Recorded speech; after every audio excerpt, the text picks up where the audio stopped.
तो दोस्तों आज हम विकास भाई और जितेंद्र भाई से मिलने के लिए जा रहे हैं। बहुत अच्छे यूट्यूब पर वीडियो बनाते हैं, कोविड वीडियो। तो दोस्तों वीडियो को लास्ट तक देखना जरूर। हम उनसे मिलने के लिए जा रहे हैं।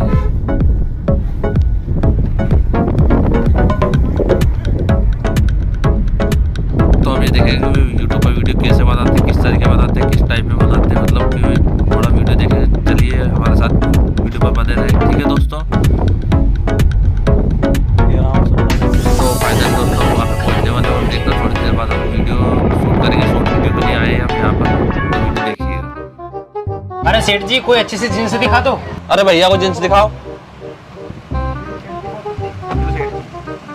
ये लो भैया जींस। अरे भैया ये तो छोटी साइज है, थोड़ी बड़ी दिखाओ। ये लो ये भयंकर वाला बड़ा।